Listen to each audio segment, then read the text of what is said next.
Hello, witches. Welcome back to my channel. My name is Lucca, and today we are doing yet another EA house renovation.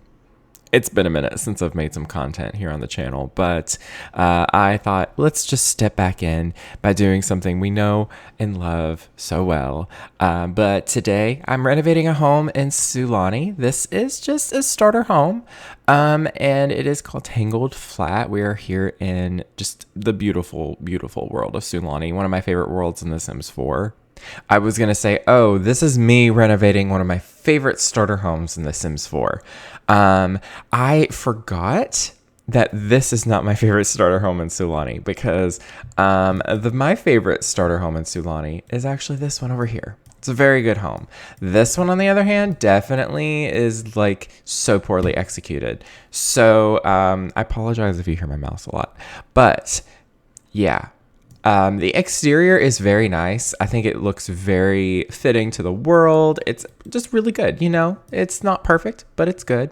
The interior is my problem. It's like they added very little to no character.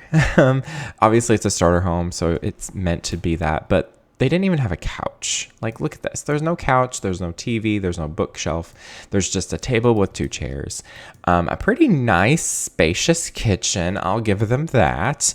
A decent sized bathroom. That's pretty cool. They have two lights in the bathroom. Wow.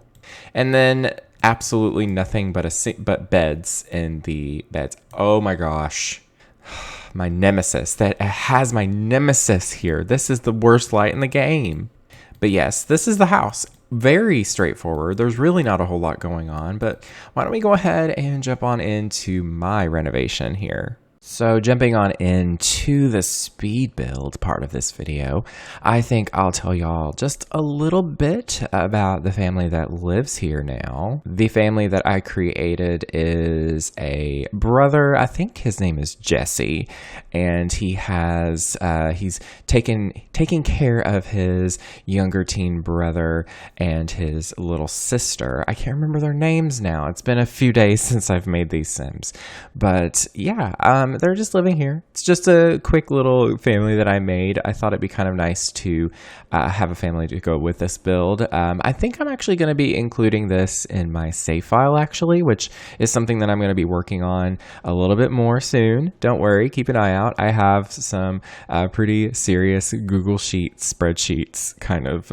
dedicated to this now. In the beginning of this renovation, though, it did take me quite a while to kind of figure out the colors and the style that I wanted to use. I was really back and forth because I decided not to limit myself with packs. Since this was going to be for my save file, I was just going to do whatever I wanted. I did limit myself on the budget, though, and only used what, net value that they had based on the home and their actual funds that they had left over. So, yeah, it was a little bit of a toss-up because I was thinking, do I want to keep the original style? Do I want to kind of, make it my own? Like, I was really, really back and forth. But after a lot of back and forth, I do eventually figure it out. I did want to go with this like dark wood aesthetic in the beginning, but I think I do change this back to the kind of stony, kind of lava rock kind of foundation that the house had initially, and then I just added other things on top of that. I think that's what I did. I'm pretty sure. I can't really tell because I can see partially in my little screenshot thumbnails that I have in my little editing software, but they're very small and I can't really tell a whole lot. I really wanted this home to be personal to these Sims, and I really wanted this home to kind of be lived in because that's pretty much the goal for my builds in my save file, is that I want all of them to be very lived in. I want them to be very like, I don't know, just like not grungy, because that's not really the word I want to use because that sounds gross.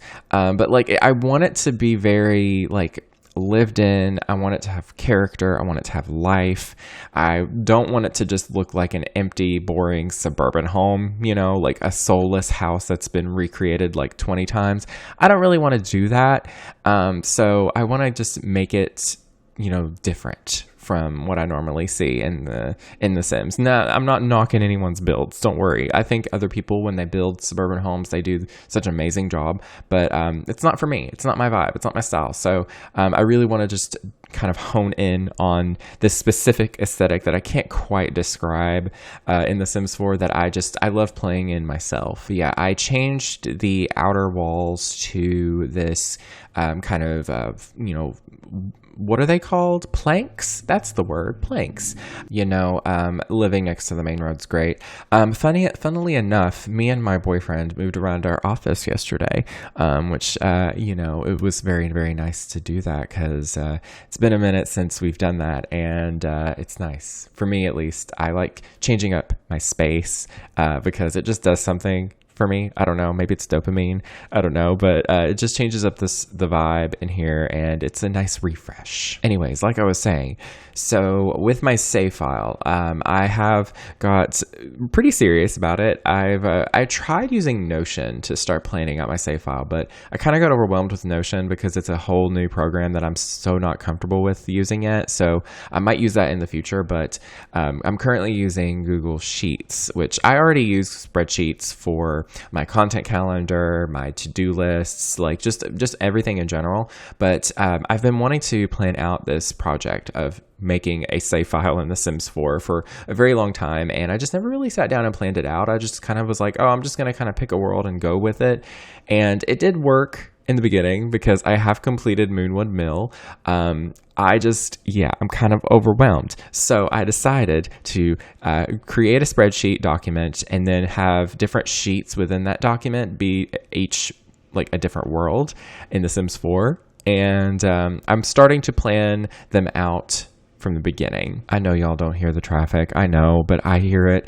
And oh my goodness, it's so like overstimulating for me for some reason. Oh my goodness. But like I was saying, spreadsheets are just, they're saving it for me because I have ADHD. I am so scatterbrained. I'm so all over the place all the time, especially whenever I'm wanting to do like a big project or something. I get really overwhelmed by it because instead of seeing it as like small tasks to complete as I go along, I see it as this huge thing that I'm like never going to get finished. So, breaking it up in these little spreadsheets and these little plans is really helping because I can sit down and be like, okay, I'm going to type out all of the lots and the sizes, and then I'm going to, maybe plan out what kind of families I want to have in the builds, what kind of builds I want them to be, maybe the name of the house or the family, just any little general things. And I can also apparently like insert pictures over top of the cells in spreadsheets, and I can have like a mood board possibly. So maybe I'll do that. I don't know. Maybe I'll show y'all something in the future about my spreadsheets. I don't know. I'm just very much so like a spreadsheets kind of person. I love them so much. It's very like, maybe it's just my ADHD needing some structure. I don't know. Jumping on into the interior of this build. I really wanted, like I said, for this home to be very lived in looking, and I wanted the colors to be completely different. It was very bright, and I feel like a nice muted kind of toned vibe would be perfect for this, especially for the family, because I feel like it kind of speaks volumes. What am I saying? It speaks to their like characteristics and their personality and stuff. And so I went with this kind of, I didn't really love the fact that I used like a modern counter in the kitchen, but there really wasn't another countertop that wasn't crazy expensive that made sense, because the countertops they had in this starter home initially they were not very inexpensive. They were like the nice ones that came with Island Living, and so those were pretty expensive, at least for this house. And there was a lot of them too. It wasn't just like a little kitchen. It was a pretty big sized kitchen for this home. And of course, I had to fix the fact that there wasn't a living room. Like there was obviously space for a living room. They just didn't put a couch or a TV or anything because like, why would they do that, And then I also added an extra bedroom because there was 2 bedrooms in this home. But since I was building for specific Sims, I cannot speak this morning, I decided to add an extra bedroom. I was going to do like, maybe the 2 kids can share a bedroom. But I was like, no, I'm going to make this like an actual like, proper home for these Sims. And it was kind of interesting building a home for like a young adult Sim and then a child Sim. And then then a teen sim. It was kind of nice having that variety. And so the bedrooms were really fun. I tried to personalize them as much as I could, but they are kind of, they're not, they don't have a lot of simoleons. So I had to kind of, cut some ideas a little bit back. So I really like the young adults. His name is Jesse. I really like his bedroom. I think it's kind of nice because I went with like a all black kind of vibe, just because I don't know, it just seems like it works for him. And I made sure all the walls on the inside of the house too were they kind of matched the exterior a little bit. I went with like some stucco that is like this kind of warm gray tone, and then I matched it with the planks that were on the exterior as well. I thought that was really nice because, you know me, I don't really like using like stark whites on the walls or anything because it's just too bright. It's too much, and it's distracting from everything. So I used those muted tones, and I feel like that just, I don't know, it's just so much more pleasing to the eye to me. And yeah, here is the kid's bedroom. Her bedroom, I decided to go with something that was a little bit more like just green vibes. I don't know. I really liked this swatch on this bed here, and I thought that kind of was a good like jumping off point. And this sim, she's actually a little bit sporty, so I kind of made it a little less feminine looking because I thought maybe she's a bit more of a sporty kind of person, or maybe she's into nature more. Who knows? I can see that being a thing too, but I did green because I just thought that was really nice. I don't know, it doesn't really look like a kid's bedroom as much, but I think it works regardless because I don't know, I really like the color scheme, and I feel like maybe she's a preteen, we'll say, so maybe she's a little bit more grown up. But yeah, since they had some extra simoleons because the house is pretty inexpensive, but also because once you create a family in The Sims 4, you start with 20,000, but as you add more Sims, you get 2,000 extra for each Sim. So for them, they had 24,000, which was pretty handy. I think they had around 15,000 simoleons to work with, so it was actually a pretty lenient budget. I was able to actually kind of make this house work for them. Like, I was actually able to add clutter and make it look lived in like I want without breaking the budget. So it works for both ways. And this last bedroom is for the teen, of course. I cannot remember their names. I want to say his name is Mario, actually. I'm pretty sure I gave him that name.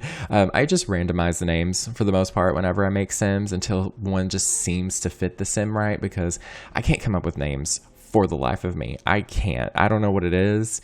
Sometimes I'll look up baby name websites online and see, but that's a really good way to do it. If you're really having a hard time like finding the right names and the randomizer in The Sims 4 is not working for you, just go on baby name websites, because let me tell you, there's a variety on there. But yeah, I gave the teen sim his own TV because I was like, I feel like that fits the vibes in here. I wanted to give him like a game console, but I guess I just forgot, or maybe I was like, oh, it's too expensive. But yeah, I feel like that really like speaks to like a teen's bedroom, is having like a game console on their own TV. There's just something about that. But I just gave him a desk, and that's it. Because he's gonna be doing homework, and if you play with high school years, you're definitely gonna have a lot more to do with him outside of this little bedroom here. So but I really love the bedrooms. I think they came out looking really, really nice, and I just wanted to get their bedrooms finished before I moved on to the rest of the home, because they're very personal, and I wanted their characters to kind of reflect in this house. So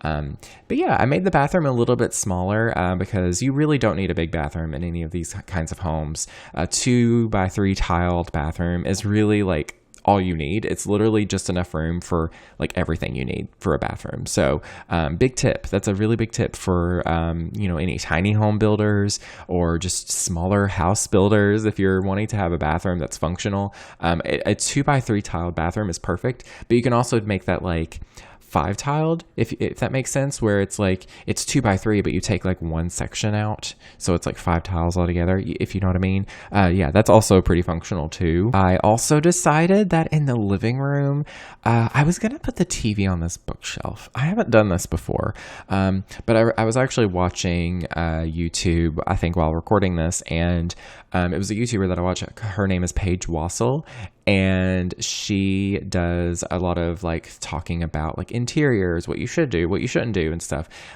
She's very opinionated, and I really like that. It's very fun to watch, so definitely check her out. But she was talking about how when you're building a house or you're furnishing a living room, her biggest tip is to actually just put the TV like inside of like a cabinet, or something that you can like hide it behind a door or something, so that you can put it away when you're not using it. And I was like, that's such a cool tip. I don't know if I'll ever get to use that in my own life, but I was like, I'm going to try it here. And it doesn't really, work in The Sims to do that. But what I decided to do was put it on a bookshelf, so it kind of looked like it was part of the bookshelf, and it wasn't just like on a table, because it just seemed kind of awkward in this living room for there to just be like a table with a TV. It just felt kind of weird for some reason. But yeah, there's really not a whole lot left of this build. But yeah, I hope y'all enjoyed this build. Do let me know in the comments down below, and this will be available on the Sims 4 gallery under my username Lucca Owens. It is LuccaOwens, as well as the hashtag Lucca. All this information will be found in the description as well. But yeah, for the rest of the video, I'm just, throwing out some landscaping here and there just to kind of make it work. But that is everything. I hope you all enjoyed. Do let me know. And yeah, leave any build suggestions that you have in the comments. And if you got to this part of the video, why don't you comment Magnolia? I don't know. Are magnolias in Sulani? Maybe. I don't know. Just kind of, that's the first thing that popped in my head. But anyways, that's everything. Thank you all so very much for watching. Stay weird, and I will speak to you all next time. Goodbye, witches.